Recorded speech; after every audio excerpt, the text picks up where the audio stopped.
sonte me ne është Bardh Musiqi, një djalosh i ri, i shkolluar, i edukuar, shumë mirë, shumë bukur, e flesh shqipën shumë bukur, thuti nuk ka jetu kur të Norvegji, a me gjithë rrit këtu.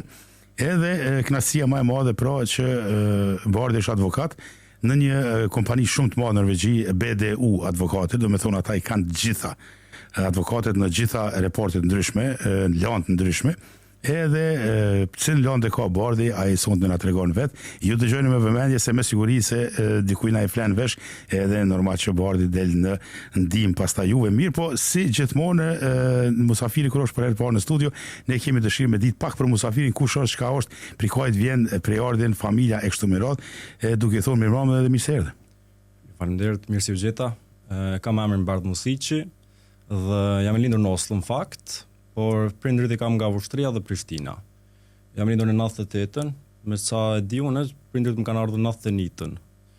Mami ka ardhur i herë aty në Arendal, pastaj vetë babin drejt në Oslo, se ju më njefni aty babin.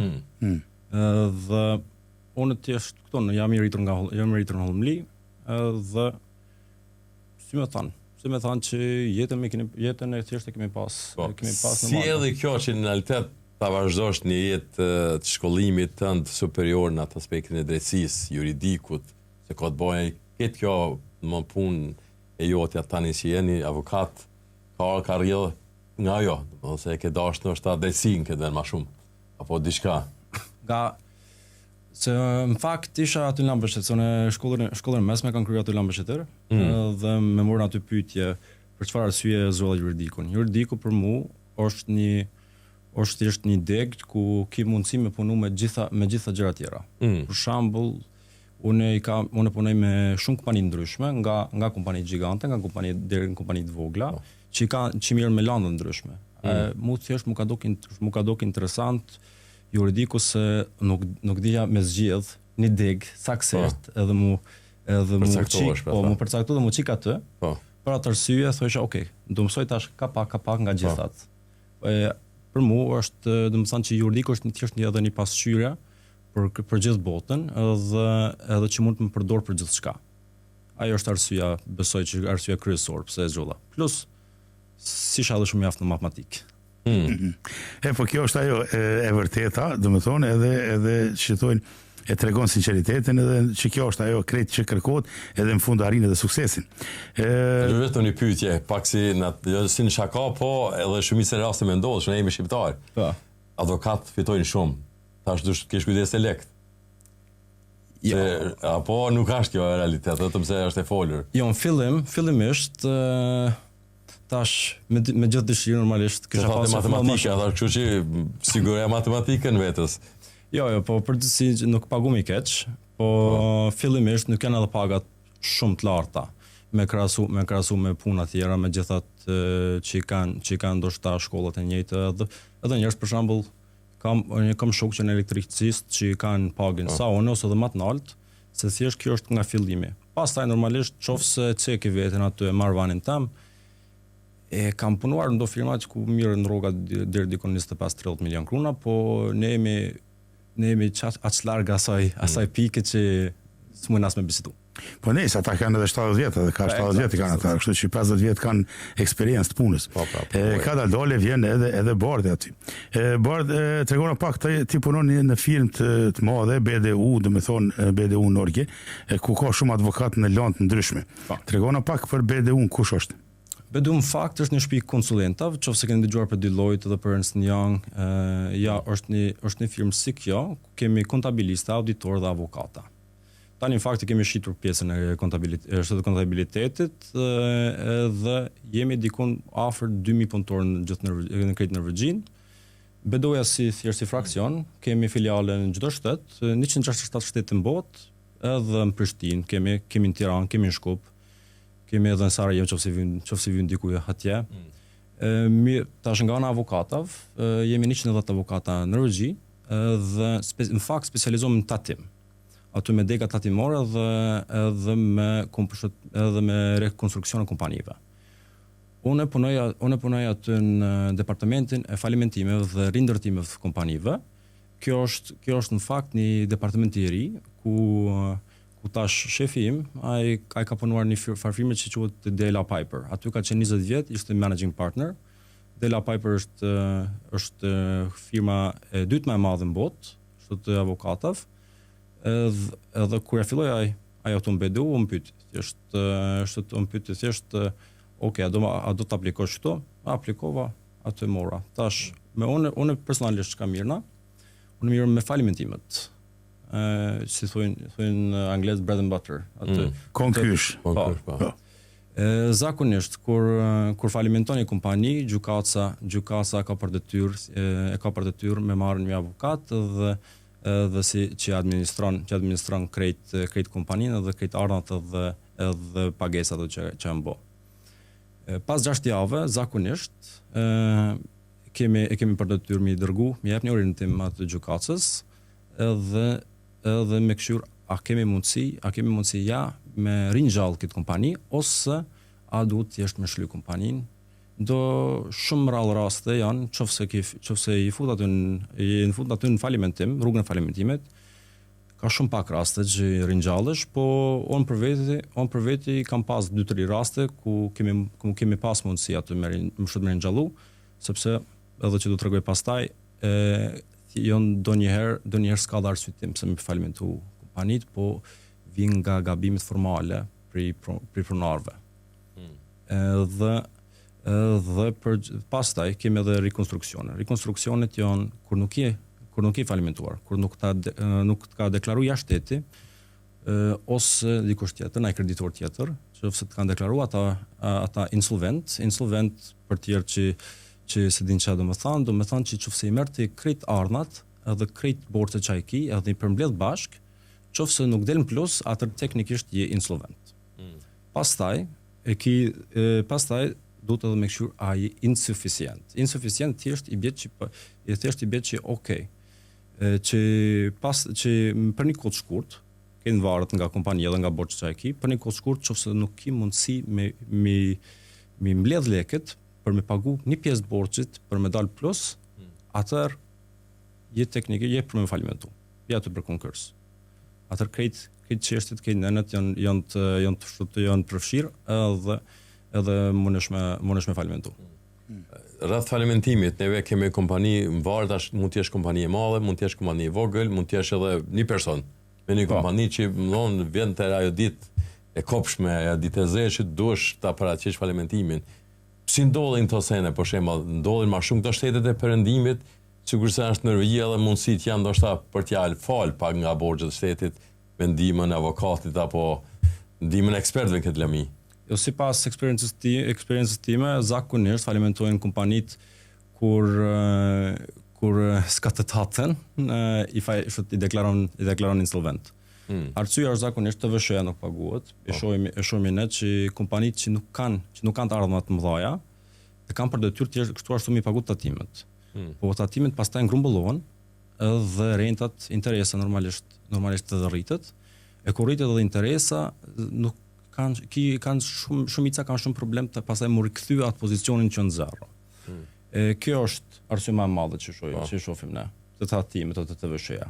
Po prap ki edhe kompanitë që marrin kredi, dhe pastaj marrin kredi të re, nuk e paguajnë kredinë e vjetër, pastaj nuk i qarkullon që është aq mirë sa kanë menduar që i kam qarkullu, edhe mbesin thjeshtu, si më thon, me njek pastaj kredin, me njek ato borxhet që ai kanë. Ajo po sipas meje, se pa të pyet edhe shefin tim, thash çka mendon ti që është mirë me tregu?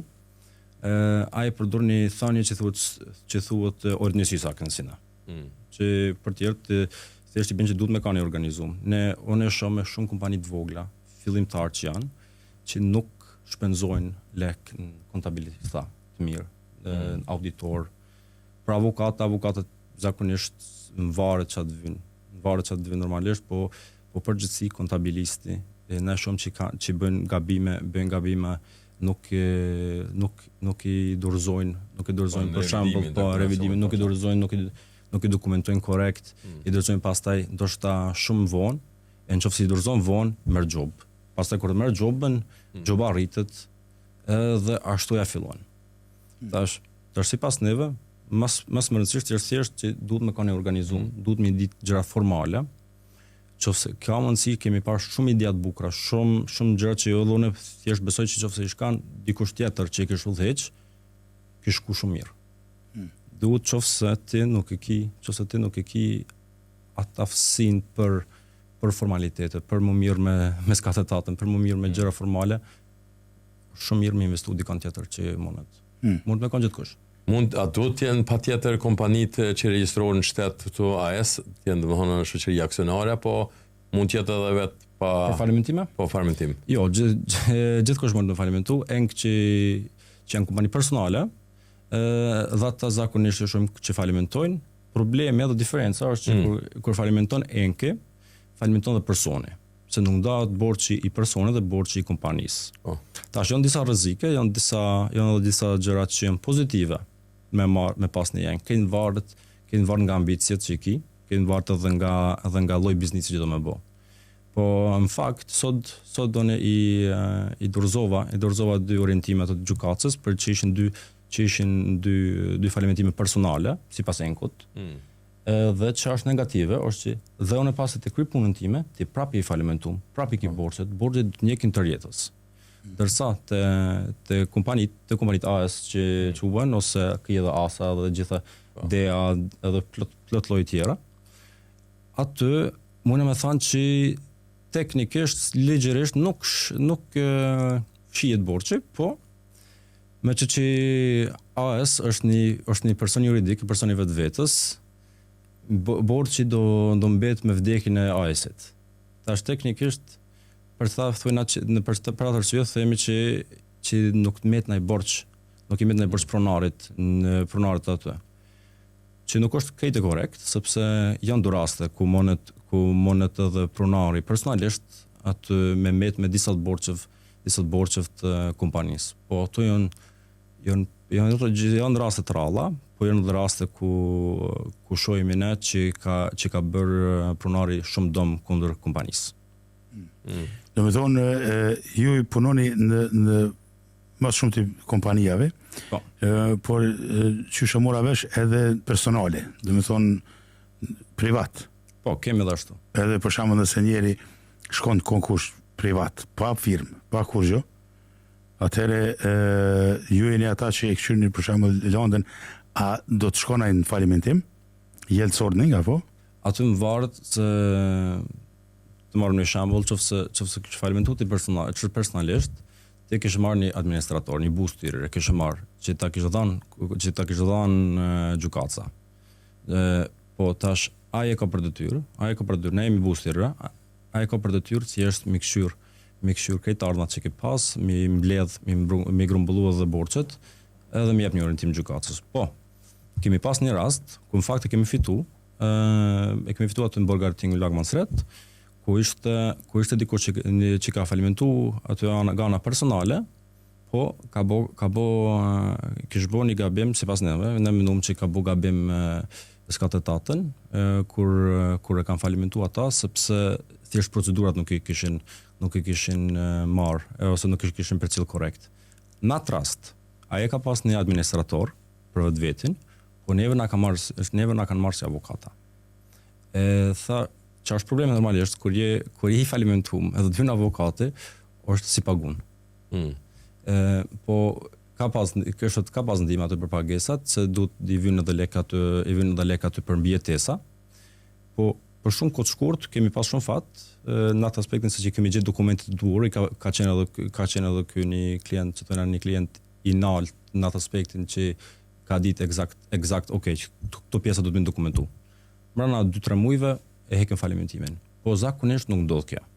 Sepse zakonisht shteti nuk bën ashtu gabime, e këshyrin edhe themlojnë, e humbtojnë landën shumë përpara se sa me deklaru dikon i falimentum. Njeriu që falimenton, një person që falimenton në shtet, është i kufizuar pastaj për të bërë diçka më tepër, do të jetë i varur prej avokati do i rregullon është një punë për mbijetesë këtë shtet. Do të ketë mundësi ai prap të fillon diçka të krijon në atë aspektin e si të paguam borxhet, ja fillon prap nga zero, mirë.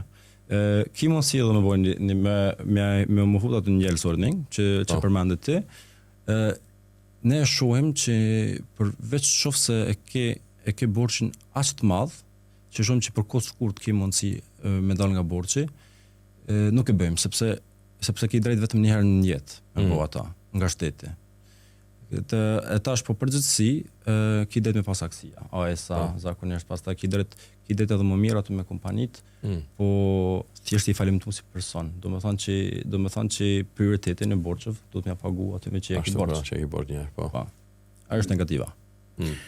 E kjo është ajo interesant, do të thonë që përmende se tash ne e dim që shqiptarët kanë shumë kompania, firma ndryshme prej 2 punëtorë deri në 200.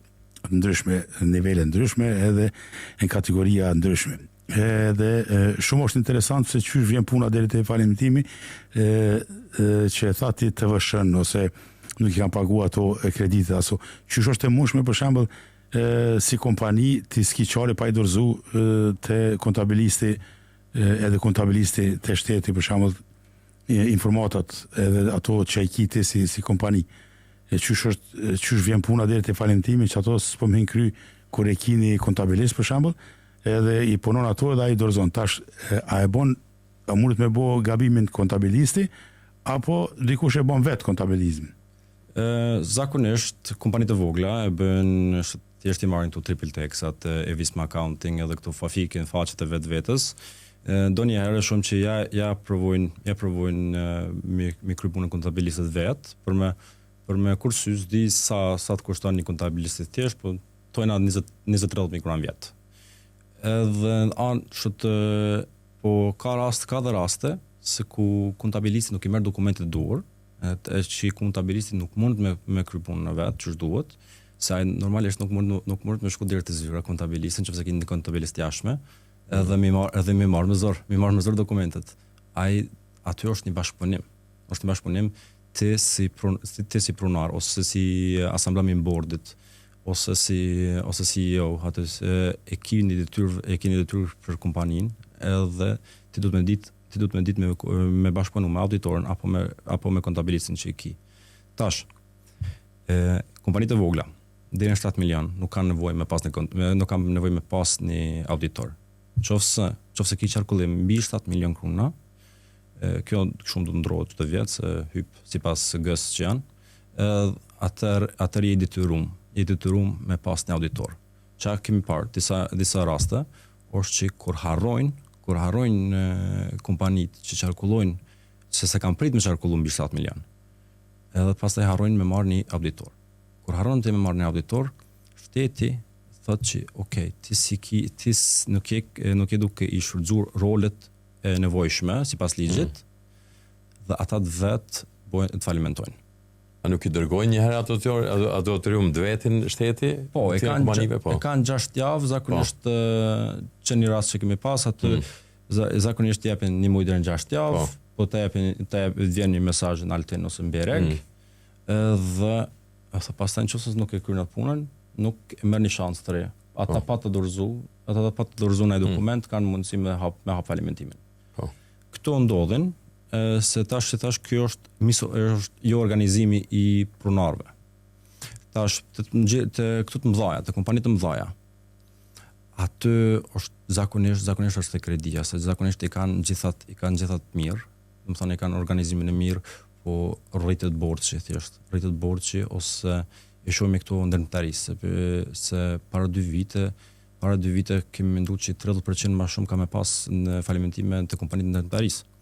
Ne kemi parë disa, jo në Oslo as shumë sa kemi prit, kemi parë vende tjerë në Norvegji që këta që mirën me kabina. Këta që mirën me kabina janë duke falimentuar, sepse kosto I rindërtimit ose ndërtimit shtëpive të reja nuk mund me dal, sepse I kanë përfitimet pas 3 vite. Kostot I kanë, domethënë pa përfitim për 3 vitet e parë, pastaj e përfitojnë.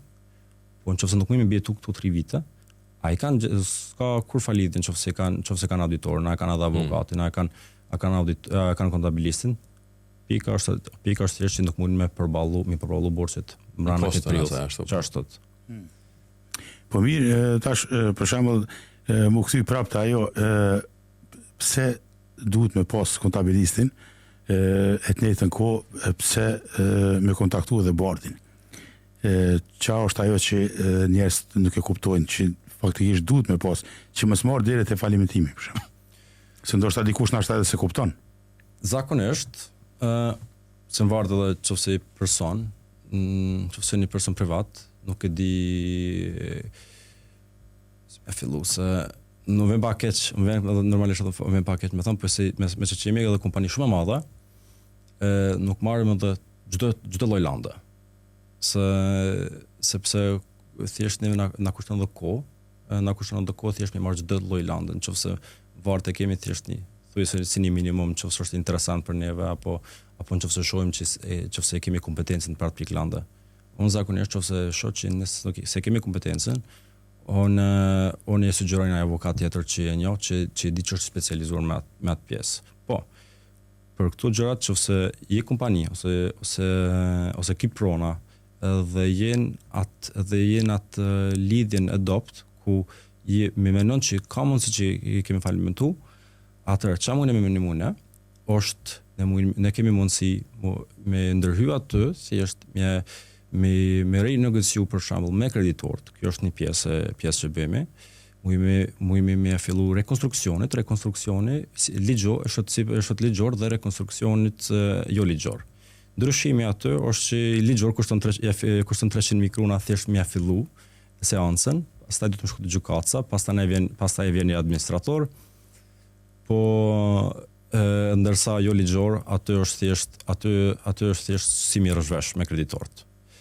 Dhe arsyeja pse është më rëndësi, qofse e ki ndërmendje ose mendon që si e ka sheh fundin e vitit, ose mendon ki frikë që s'të sheh fundin e vitit, është sepse sa më gjatë që mbet, që priton atë, aq më shumë shansa me falimentu. I shohim do kompani që nëse na kishin kontaktu 7-8 muaj pa përpara, ku e kemi parë që ja kanë filluar problemet, ndoshta s'kishin pas borxhe sot, plus si shkon kosto e avokatit 10.000, 20.000 max. Ndërsa kur na kontaktojnë njerëz në krizë, ka aq më shumë punë për neve, aq më shumë ki borxhe dhe shumë pak i që thonë goodwill atë nga kreditorët, sepse ata shohin që ti s'ke paguar me muj. Këtë arsye tash me një që thonë atë Tommy Fingerling regel që thonë Eurojust është që kontakto më herët. Se sa më herët, sa më mirë zgjidhen problemet. Edhe shikon një herë para se që na kontaktojnë neve, shikon një herë a e ki organizimin e korrekt.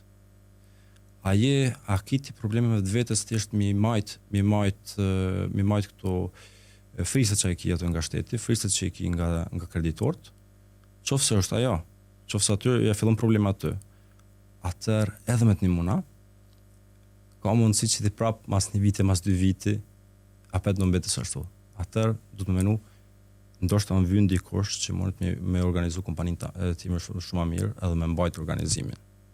Edhe të fundën është ndonjëherë është edhe zgjedhja vetme me falimentu. Se nëse jo nuk e falimentoni kur e keni për detyrë me falimentu, nuk e vyone. Jo vjen një avokat penalev. Sepse në fakt është mundesh më dënu nga ligji me deri sucesion gabim është deri 2 vjet në burg, që nëse mbani kompani hapur, shumë është për një kohë më të gjatë se që e ka mbijetesën, edhe se arsyeja është aty që thjesht je ka lënë me lekë të kreditorëve. Ato raste, jo ndo raste aty që na kontaktojnë, ne thjesht i thojmë, po ti bëna dokumentet gati, e po ndihmojmë aty me falimentu, është saktësisht që duhet me falimentu. Që dina që administratori pastaj kur vjen, i ka gjithat sakta, gjithat dokumentet sakta, mund shumë shpejt edhe me rrezikë më të vogël me falimentu. Se nuk është marrë me falimentu. Ndodh. Qa bëhet mandena masi që të falimenton? Si AS, si kompani, unë hi, aty me shefin tim që është administrator, 6 javë e kemi, që tërgova 6 javë aty e kemi pikën e parë me orientu, pastaj nëse shemi na që ka bërë pagesa gabim ose pagesa ilegale, provojmë mi nxjerr lekt mbrapa. Shkojmë te kompani tjera që kanë marrë pagesat dhe ja lypim lekt mbrapsht. Aty ne kemi drejt me lyp mbrapsht. Edhe nëse ka qenë pagesë korrekt, po nëse shohim ne që janë dy raste ku e bojnë këta pagesën thjesht për mi ik kreditorëve të tjerë ose minimum thonë atë me kompaninë tonë, ti është që ti i ki borx filan fistekut, i ki borx 1 milion kruna. Po i kish 850.000 kruna në konto aty, po e ki edhe borx alushit e ki 850.000. Ti tani e pagun këta. Se ti s'don thjesht me pagu ata. Po borxhi tina, borxhi alushit është më i vjetër se sa borxhi tina. Në ato raste, na më shkut alushi, edhe thjesht më thon, shiko, kjo ka pagu një javë para falimentimit për shembull. Ti duhet më na kthy lekt. Se na thjesht anullojnë në pagesën atë. Kështu gjëra shëron. Do janë shumë të machëm, do i konstruojnë edhe pagesat shumë të vogla, e bëjnë edhe shumë vështirë për neve aty mi gjet, po shumë raste është i marrëm të mas. Kjo është aty. Se përket kompanive të mëdha ose kompanive që kanë punëtor, edhe paguajnë paga, rrogë për shembull, marrin punëtorët, sa duhet si është puna ti paralajmërosh, a duhet paralajmërohen për shembull punëtorët se kjo firma jon, kompania jon po shkon falimentim, edhe ato rrogat e mbetura nëse kanë mbet ato me një apanazh më 3 muaj apo 4 muaj. Kush do ja sjell lekt aty për shembull, dhe si do ndodh gjithë kjo procedurë pastaj me pagesën e paga, se mund të me ata shumica këtij kompanive që janë pronarë kompanive, të tërheqin lek në forma ndryshme, provojnë mundësi ndryshme, po ku mbeten punëtorët. Aty është fakt një pyetje shumë interesante sepse kam shkruar një artikull për këtë pyetje. Thjesht nëse ma lypni emrin dhe lëndës garanti, aty është një artikull që kam shkruar te BDO-ja. Po fillimi është që punëtorët thjesht jo pjesë administrative, jo pjesë njerëz që janë të bordit, edhe jo pronarët, ata kanë drejt mi lyp lekt via NAV lëndës garanti ordning. Nëse administratorë kemi për detyrë mi kontaktu punëtorët edhe mi dërgu aty një dorëheqje nga kontrata e tyre. Qofse nuk i lajmërojmë ato me dorëheqje, mëra 3 javë teknikisht s'kemi çfarë pa i punësu. Po nëse zakonisht kur nuk harrojmë, se ajo është më thënë, ajo është si më thënë atë një ëndër shumë e keq për neve atë me na ndodh neve. Po atëherë thjesht ti na dërgon neve sa borxhin ose sa lekun që të mungon nga kompania, na mbledhëm, e shkruajmë atë një orientim që ja dërgojmë navit dhe navi pastaj ti dërgon ti jep ty lekt. Problemi është aty që ku bën dikom 15 muaj. 15 muaj është atë saks panding si zakonisht. Është një problem. Po do të thonë i merr lekt. Po kemi disa raste tjera ku kompania për shembull ne shfrytëzon atë rastin e atij vakumit kur është në rrugës për falimentim edhe shitet kompania. Atë është më rëndësi me ditë që nëse varet si shit kompania, se janë disa mënyra. Mund të shit kompania thjesht aksie të kompanisë, mund edhe edhe çan do zakonisht, është thjesht që pronari i kompanisë e ndron emrin, po punëtorët e njëjtë. Kur janë thjesht punëtorët e njëjtë, atë ti ke drejt sipas njëjtë 16.3 atë të ligjet të drejtat e punësisë. Të këtë me jam e lajmëru që do më jep dorëheqje nga puna ose që do më vazhdu. Zakonisht është që nëse nuk lajmëron ti që do më jep dorëheqje, ti vazhdon në njëjtën punë. Edhe ka pronari i ri, ka për detyrë me t'i jep njëjtën kontratë, edhe zakonisht që ai shumë na që i bojnë, është që ata provojnë mos m'ia paguat në fair penger. Po edhe fair penger që ai ke pas te pronari i vjetër, ato te kalojnë te pronari i ri.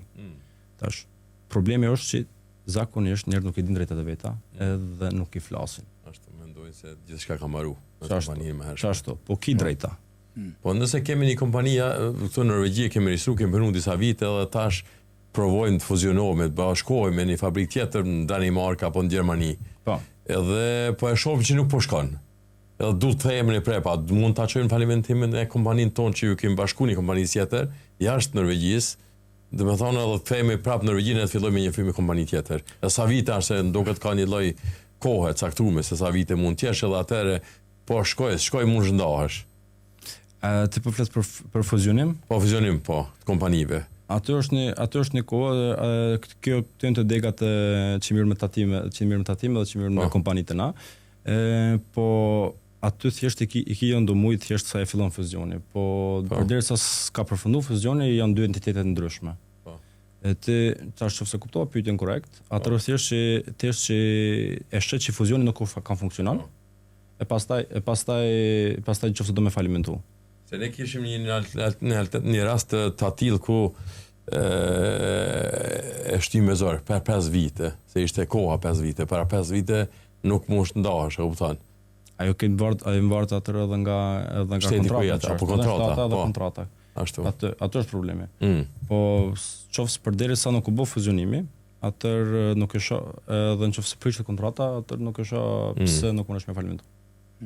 Po, për arsye është këtu se tash për shembull kur ke punuar me një kompani tjetër, ke bërë disa rikonstruime robotike të makinave dhe tash u bashkëngjit një firmë që janë më bashkëkohore, edhe në kuadër të kompanisë time atje ndani marka ato kanë marrë punë apo kanë marrë projekte në Norvegji. Edhe tash vjen koha që ne do ndahemi dhe projektet mbesin, domethënë prap në atë kompani që ne ishim bashkë edhe ai do t'i menaxhon. Atëherë fision, ti është kemi të rjek do gjëra, po? Po. Okej. Atëherë se zakonisht e bojnë. Se kemi është rasta domthon ka shkullën tek avokat domthon ndryshëm tash edhe dy shteteve. Po, atëherë ato rastet e zakonisht i merr do prona. I merr do prona që janë më rëndësishme për ty, ose thonë aty pronari, edhe do mi të rjek edhe mi fillu nga një kompani tjetër, apo? Po. Ashtu e kuptova. Është korrekt, do të kuptova atë? Po, ashtu është.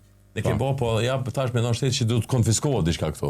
Edhe nga shteti. Atë zakonisht vjen se mbart a ka pagu kompania e re, a ka pagu kompania e re, kompaninë e vjetër për këtë prona.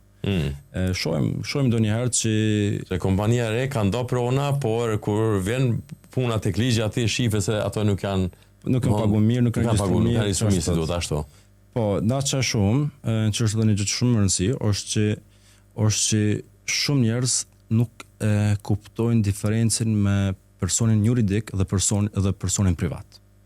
Se plot shohimi që të rrikin lekt nga kompania si me kanë konto vetvetes. E tash kjo është thjesht aty po them në mënyrë banale, po ti kur merr lekt nga kompania, nëse ke shti lek aty, edhe të rjek lekun, atë e ki marrë lekët e kompanisë. S'ka lidhja a e ki shti lekët nga xhepi jot, sekond që e prekin konton e kompanisë, ato janë tuata. Ato janë të kompanisë. Se edhe ta pastaj kur ti nxjerr ato, qofsi nxjerr jo ligjërisht. Jo ligjërisht i bën thjesht që si ki marrë procedurat, që si ki bërë procedurat, atë sipas ligjit, atëherë ti teknikisht ke vjedh nga kompania. Teknikisht. Se kur shohim këto që janë 2 mikrona, 3 mikrona, janë shumë, po kjo është shumë e rëndësishme me ditë, që thotë që se në këtë rast për shembull, që përmendet ti. Kompania që bën fiksionimin, që i merr pronat e vjetra. Ata edhe nëse s'kan paguar për pronat aty, është sepse zakonisht ata mendojnë që këto janë të mijat. Këto janë të mijat, unë kam paguar për to. Po, unë kam paguar për to via kompanisë. Atë teknikisht jo janë tuat janë kompanisë. Tash ti nëse hap një kompani tjetër, ti atëherë duhet me paguni shumë për to. Ashtu. A pagun ti via xhepit tonë kompania xhepit ashtu? S'ka lidhje, duhet me pagu atë. Plus duhet me pagu për fat kësi duhet me pagu ata temat pastaj. Po kthehem prapë te ata njerëz për shkakun te ai falimentimi i këtyre kompanieve. Çka ndodh me çato firma për shembull falimenton. Edhe sa vjet e ka atë karantenë për shembull që me nis firmë tjetër. S'ka karantenë për gjithësi s'ka karantenë. Karantena e fillon veç nëse e shohim na si administrator që ke bo diçka çdo për kompaninë ose që na shumë që ti një njeri që nuk duhet me pas role në kompani. Atë administratori e orienton gjykatën dhe thot, ok, shiko, ky njeri ky njeri nuk është person që duhet të pas kurfar rolin në administratë kompanive, sepse ja ka vjedh në qitë kompani, ose si ka pagu tatimet që janë në fakt çfarë domshme mos mi pagu, që mund edhe aty nga ana personale, nga ana penale aty më dënu, ose s'ke pagu rroga kur, edhe ki vjedh rrogat punëtorëve. Këto janë gjëra normale. Ose çaj shumë rastësisht, që është më normale, është që kjo është falimentimi 7-8. Se që thash ti ki drejt me falimentu, nuk është ilegal me falimentu, qofse e shohim na që ti ki 7 falimentime pranë 7 vite. Na e fillojna me bo pyetje. Po më fal tash, po ti a je çaçi pa aft apo mos e ke marrë në kompani thjesht për më shef diçka na s'pëshhom. Në ato raste na japim orientimit gjykatës. Ti shakon ai personi, normalisht s'kisha pas qef me pasit karanten, sa është nga 2 deri në 5 vjet. Edhe pastaj ja fillon një gjykatës tre, avokati kundër avokatit, shtatina, edhe po shumicën e rasteve e marrin në karantinë. E marrin në karantinë 2 deri në 5 vjet nëse e shohim na që ka bërë diçka ilegal. A nëse ka falimentu për shembull që s'ka pas punë ose krejt kjo është. Do të thonë ai mundet prap nesër me qel tjetër. Mund edhe në njëjtën ditë. Aha. Krejt përderisa e ka bë me mundësinë e veta, ka provu sa ka mujt. Se për ndryshe i shkan, nuk e di adini nga ku vjen fjala konkurs për shembull. Konkurs vjen aty nga Italia, nga Italia ato renesansa që ka qenë. Thjesht i mershin kur to në përpazar aty bankat që kanë pas njerëz, edhe nëse s'kan pas lek me pagu borxhin, ose nëse i kanë rrit njerëz, atëri mershin të pronarë të këtyre bankave, edhe i bërthitëshin konkurs para kreditve aty për mujt, për turpshmëri. Ndërsa të na, këtu normalisht që pa ligjit nuk është turp me falimentu. Ka falimentojnë kompanitë gjigante, miliarda që kanë. Kjo ndodh. Për ti shkon ashtu që i merr karantinë për çdo falimentim që ki, atëherë s'ka kish vlet me hap në kompani. Kur. Po kur llogarit për kompani gjigante apo kompani që rrezikojnë mas tepër biznese që rrezikojnë mas tepër për të falimentu, sipas teje, cilat janë e ke marrë këto firmat e ndërtimtarisë? Po. Janë ato apo ka edhe kompani tjera për shembull që vinë me licenca të huaja këtu në shtet edhe provojnë edhe nuk shkon? Restoranat janë sipas statistikës, një restoran e ka mbijeton vetëm 15 muaj. Do edhe plus kur të hap një kompani do të menu që sa është avansi, sa është qarkullimi, sa është potenciali. Restoranët zakonisht kanë 3 deri në 6% përfitim nëse përfitojnë. Në restoranin më të mirë që kompania ndonjëherë, do të thënë sipas përfitimeve, i ka pas 33%. Për ne është shok. Këtu nuk ndodhin sepse restoranet janë zakonisht kanë shumë turnover, aty nga njerëz që hinë dhe dalin nga puna. Ka shumë konkurrencë, zakonisht në moda, edhe plus je i ngulur në van. Aty sepse e ki lokacionin fizik. Atëherë do të thonë që ndodh na san atë rrugë, na përpunim, ti ndoshta e hup atë përfitimin për atë muaj. Edhe të tjerët janë normalisht këto detalje handëllvare, në fakt jam duke shkruar në artikull tani aty për thjesht që shohim ka më pak falimentime në dhjetor, 9 për shkak i Black Week edhe për shkak i Krishtlindjeve se shot me krahasu tani me janarin. Se na shohim që ka pak më shumë, edhe që këtu 2 muajt e fundit për plot për këto detaje handëll që janë, do të thënë thjesht dyqanet e rrobave, dyqanet gjëra të vogla. Po ushqimor është më sigurt zakonisht.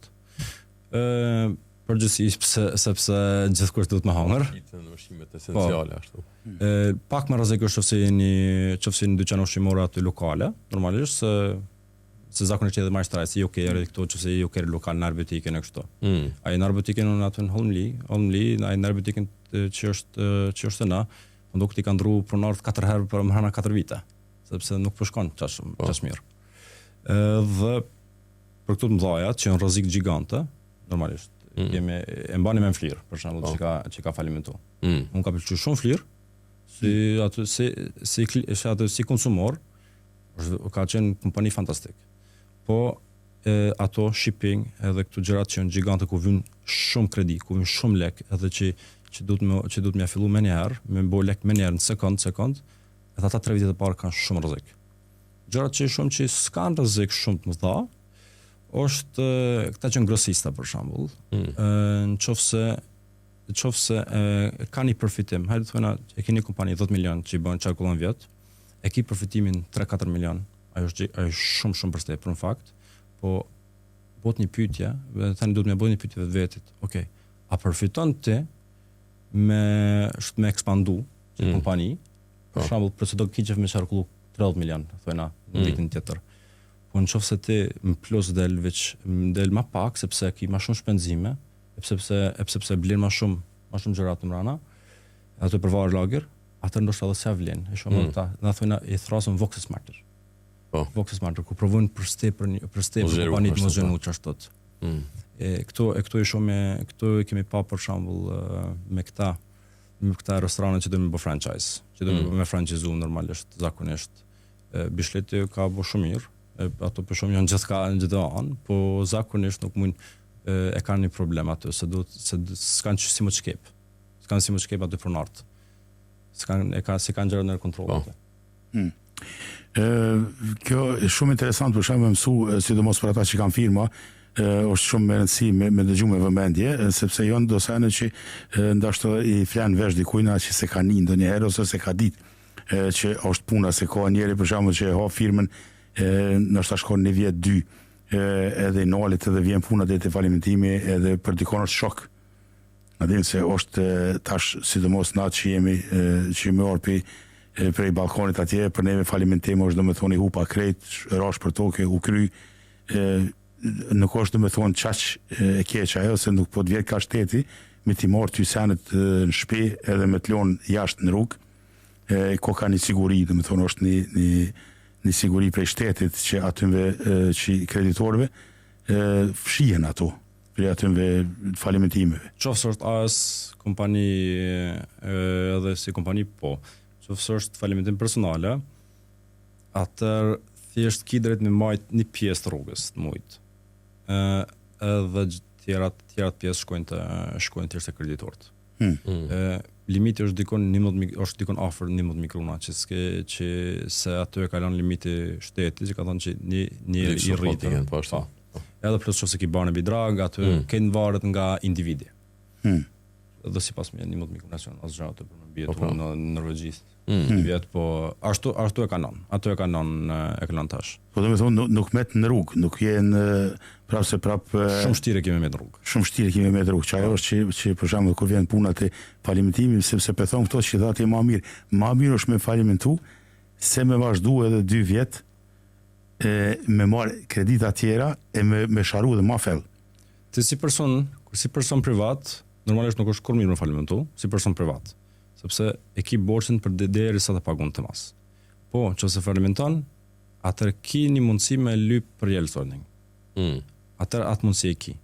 Po, nëse falimenton si kompani, është shumë distinktiv atë që ti si pronar e kompanisë, ti nuk prekësh gana personale, nuk prekë ekonomia personale, përveç nëse ke bo diçka shumë gabim, edhe që duhet me pagu të më shpërblim kompanisë.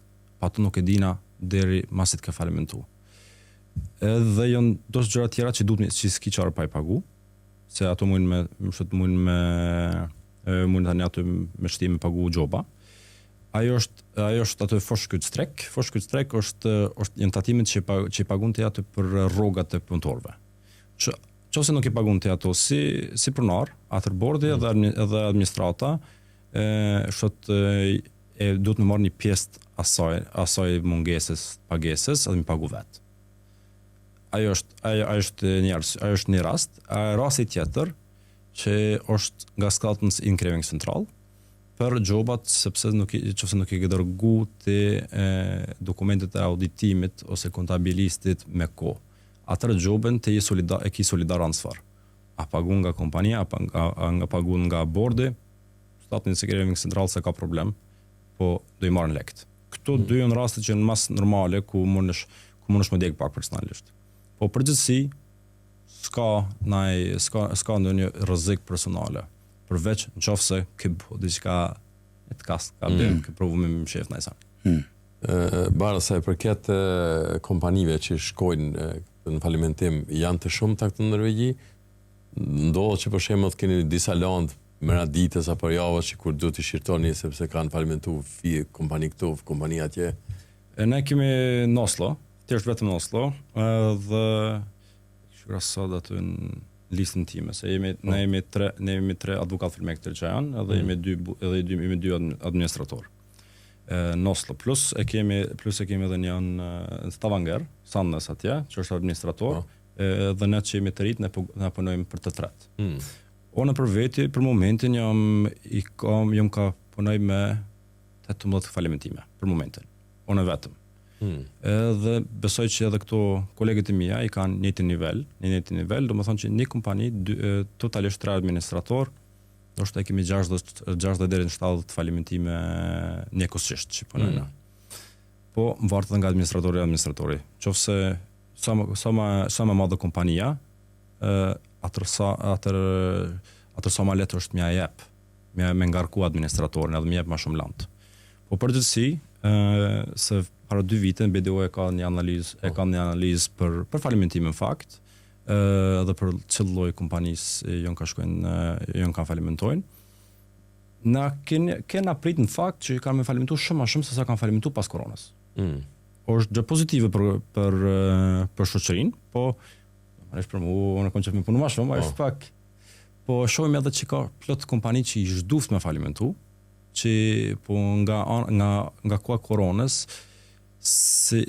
kanë provu me mbijetu, edhe janë ka provu me manimit. Manimit aty për me mbijetu.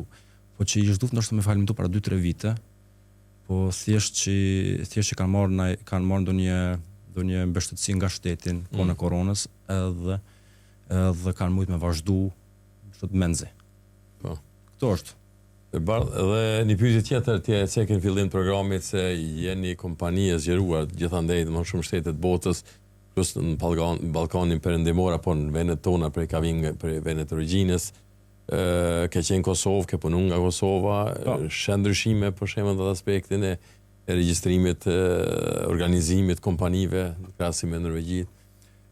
Ne kemi se në fakt kur isha në Prishtinë tani, isha gjatë verës dhe unë thjesht e kam marrë aty një zyrë të vogël, kom punuar me landën Norvegjisë. Po jam njoftuar me kolegët e mi të Kosovës.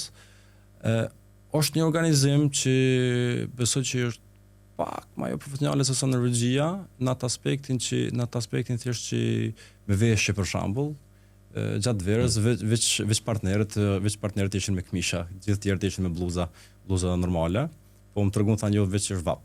Thanë pas vapit do bëjnë ashtu. Po është kod të jeni të veshur domthon pak me stil. Është ekip për detyrë sidomos nëse takon klienta. Po. Tash nuk e ki kur për detyrë me marr kravatën, me vesh kravatën, po ai partneri im ai përdor kravatën për atë arsye për përdor dhona. Se për ndryshe më nxen pak. Po edhe në Kosovë, po përgjithësi se BDO në Kosovë e ka gjithë marketin është internal atë të Kosovës, ndërsa këtu kompani tjera është si Deloitte këta i kishin internacionalet. Edhe ata që mirëshin që kuptohona, aty mirët edhe auditorë edhe si me juridik, si me kontabilitet, si me marrëveshje, të na i ndajmi më shumë. E kemi cek që tek i këtë punë. Normalisht kjo është edhe një arsye sepse në Kosovë ishin 50-60 vjet totalisht, ne jemi 2000 në Norvegji. Ne veç në Norvegji kemi 70 zyra. Po sa i përket Kosovës, neve kemi shumë kompani të jashtme, ja për shembull kemi këto qendra tregtare, tash po i bëjmë pak edhe sponsorim. Prishtina Mallit i ke për shembull mbi 60 kompani të huaja aty që operojnë me dyqane brand dhe ata kush kontrollon ata, kush është auditori i tyre me për shembull. Do e di edhe nuk më mirë është atë. Mos e fol para shumë për ta. Jo, se thjesht nuk Ja ka shumë pak në realitet. Ne e shohim Oslo si kryeqytet, tani ka zonë të rritet në atë aspektin këtyre kompanive brande që i kemi. Ja rruga e Kalohanit po mbushet me ata që si ka pas më herët, tani ke disa kompani që Kosova i ka gati edhe më shumë më herët disa. Unë di që krejt kompani serioze të mëdha në Kosovë, ata kanë auditor. Këti kanë, po ndoshta nuk ekziston në një regjistër si Norvegji për shembull, për klientat që domethënë auditor, që të auditimit të BDO-s për shembull, është shumë e qartë kush janë, sepse thjesht e lyp një kompani, aty shkruan revisor, shkruan BDO ose shkruan Deloitte ose shkruan PwC. Për Kosovë nuk e njoh që ekziston thjesht një gjë e tillë ashtu. Po i kanë, sepse ja ka nis edhe Kosova, domethënë me një turp të madhe, ja ka nis për mu profesionalizu edhe ligjërisht, se edhe në vetë ndëgjova vjet nga do shok të Kosovës, që ja ka nis me shtrëngu njerëzve durët aty me falimentime, që optatu ligji, edhe që është tash nuk është aq mirë dhe aq lehtë me falimentu pa edhe me dalë me këmishë të bardhë. Që për mu normalisht mu duket mirë, sepse unë jam rrit këto atë edhe me esencën që gjërat e këqija nuk duhet me pas mundësi me përfitu nga gjërat jo morale ose thjesht me provu me ka përcy ligjin. Po. Një pyetje tjetër, nuk është banale, po ndoshta edhe ekziston kjo, sepse në muhabetet apo odat e ndryshme bisedohet shpesh. Thot ka hap filani apo fisteki ka hap një kompani për me shpëla pare. Mund të ketë po vit vaskin norvegjizitojnë përmes kompanive. Normalisht ka, ne kemi për detyrë, nëse është dikush që na kontakton, kemi dyshime që po shpërlan këto parët, ne kemi për detyrë atë me denoncu të kanalet konkrete, ashtu e kanë çdo avokat ka, çdo auditor ka, çdo kontabilist ka, po normalisht ndodhin. Shohim si konsekvenca për këta njerëz për këta kompani. Është pak edhe vështirë edhe minzon, se është një shembull se na edhe denoncojnë ndonjëherë aty kur falimentojnë. Kemi denoncuar një kompani para 2 vite. Ose pronësinë e kompanisë para 2 vite, se e kemi pa ashqare, kemi pa që ai s'ka bën ai shpërlarje parë, veç thjesht i kish ndru pronat, i kish një kompani tjetër aty pa paguar kështu. Edhe po shumë raste policia thjesht e mbyll landën sepse s'ka mjaft parë dhe resursa atë për me njek landën.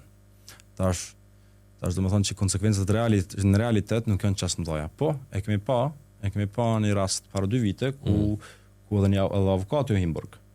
Aty për rolin që ka pasur në kompani aty. Avokati u hi edhe gjithë pronësia jonë hi aty ishin do hotele gjigante. Dhe e kemi parë që kishin bërë disa gjëra ilegale. Nëse kemi pas atë landën, po kjo është një landë shumë e famshme që e kam përcjell aty edhe nga koha studentave, ku isha nga viti 3 kur isha aty deri si vjet më ndoket se mbyll landa. E aty ajo ka përfunduar një avokat shumë i profiluar. E kanë gjykuar aty për burg, po Qështë kompane po ndoket e ka dorëzuar të ankën. Tash nuk e di me do përfundon, po e kemi pa që ka konsekvenca qoftë se bën gjëra që janë ilegale. Vjet ka dalë ligjëri që për bordin, për bordet e kompanive. Edhe janë ku duhet me pas 2 gjinor atë bordin e kompanive, minimum 40% nga njëna gjeni. Edhe unë thjesht kur i kom pa do lista për shembull, janë disa kompani që akoma si kanë ndreq këto probleme. Aty thjesht na ç'a bojnë, Nuk e di si e bëjnë avokatat tjerë, po ne kemi pas ne vetë thjesht na kanë treguar, ka thonë, "Ok, shiko listën që ai keni klientelav. Shiko a ka na emru ose apo jo ka përcjellën këtë ligjin, sepse ja fillon hin ligji aty në efekt në fuqi pas kësaj date."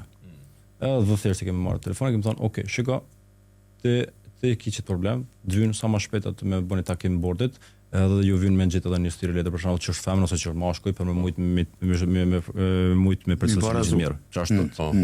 Këto e bëjnë ana, po zakonisht këto e bën auditori, se edhe auditori duhet mi ditë çdo lloj ligje. Se kjo është nëse se ki, mundesh me bë fang surplus. Fang surplus është ajo, është falimentimi, por kur nga falimentimi sepse ki mungesa formale. Okej. Kjo është ajo që është e mira që kena advokat, tash e kena edhe bordin, për ata që se kanë ditë deri tash, advokata kemi në lloje ndryshme, lanë ndryshme, këtë lloj lante që është bordi, është shumë speciale, sidomos për ata që kanë kompania. Ne po për ata që kemi pas ne musafir këto që kanë shpjegu, edhe u bën një lëshmëri e mirë edhe kjo shpjegimi i vetë bordit sonte me gjithë ata që kemi pas na për kompanive shqiptare dhe shoh se janë shumë serios ata që i kemi në shqiptarët, edhe kogja janë, tash janë rritë disa për tyre me kogja shumë edhe kur e shen atë aspektin e përvojës, disa kanë 20 vite, disa po shkojnë mbi 20 vite, kjo do të thonë është suksesive për një kompani shqiptare dhe për një jehoni respons i mirë për shtetin. Edhe pse ndoshta bardhi nuk do të ketë punë shumë me ta, se s'ket. Po është mirë ata edhe ata me ditë për shkakun që bardhi është tu, sado kudo mu pas një konsultim, nëse shohin më herët që viti po nuk ka me koni mirë, bardhi tha, "Këshire më herët therëm që më mirë për ty." Do me thonë e krym punën më herët, mos prit deri në dhjetor me marr 50% aty, se në kosht ajo është rroga. Do me thonë kompania shkon.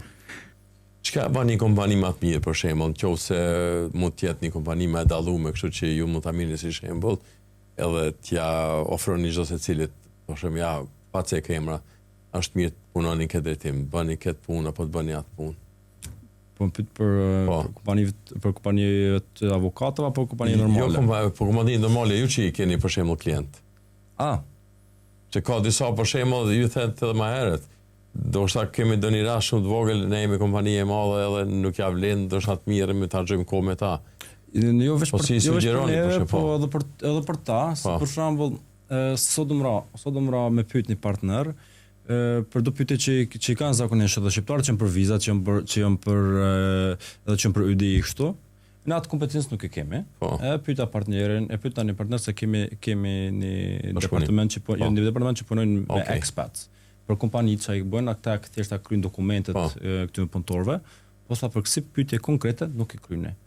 Atëherë nëse të vjen ty çajo puna për shembull. Po na një kompani me pronësi shqiptare dhe madhe, të vjen për shembull për këto vizat, kemi avokatët që specializohen për këto gjëra.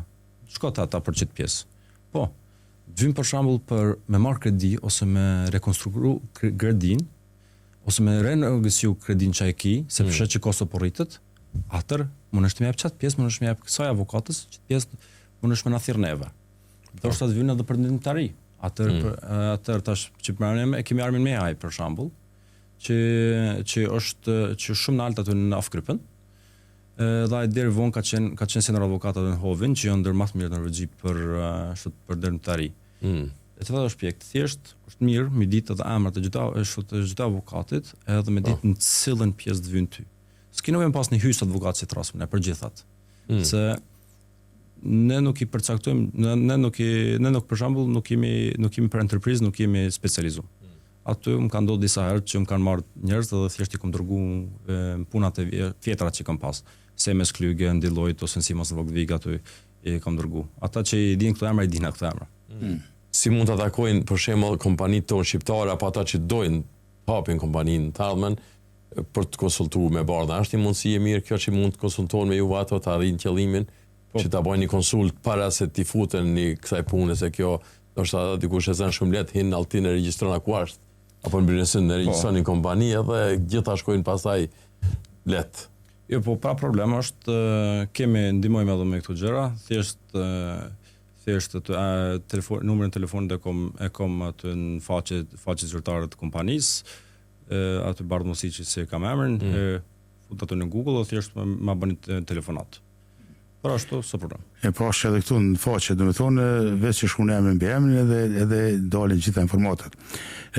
Bardh, falenderoj shumë me të vërtetë që erdhe edhe gjete kohë në këto muaj këto ditë që keni shumë punë tash, që edhe vetë përmende, edhe me siguri se do shihemi edhe herave tjera, dhe për këto festat e fund vitit të urojmë një festë sa më të mirë, urime vitin e ri, edhe je i pari që për urojmë vitin e ri, dhe me thonë se kemi edhe disa javë deri në fund vitit. Kështu që të urojmë suksese në punë, ne jemi aty që do t'i sugjerojmë njerëz për shembull të Bardhi për më ardhmë nëse kanë qasi lande që i përshtatet me atë kompetencën të Bardhit që ka. Faleminderit shumë. Ishte kënaqësi Alush pra dhe njerë për Bardhin, e bëm këtë intervistë në gjuhën shqipe prej fillimit deri në mbarim. Është një kënaqësi e madhe për neve si stafi Radio Linjës dhe për gjithë shqiptarët tu që jemi në shtetin nordik pra në të Norvegjisë, e sidomos e kemi Oslon edhe me rrethin, e kemi mbush me advokate, njerëz të mirë shkolluar, mirë arsimuar, e kjo na bën neve ta ndijmë vetë edhe më krenar. Janë shumë mirë dhe për mirënjohjen edhe për gjitha fjalët e bukura dhe të mira. Tash thjesht nëse të përfundoj thjesht me thënë që është fakt, është shumë aty ke shumë vën, sepse jemi mbush shumë shqiptarë me bu. Që jo vetëm për avokat, po si psikologë, si mjek, si inxhiniera, por dhe entreprenora. Është më rëndësishme ditë se një gjë që kam kuptuar pasi të kam përfunduar shkollën është që shkolla nuk është për gjithë. Po puna ka mundësi që është edhe më mirë se sa shkolla. Këtë varet si përdor ti kompetencën tënde. Është çështë. Me gjithashtu ju falenderoj edhe një herë. Faleminderit shumë. Faleminderit.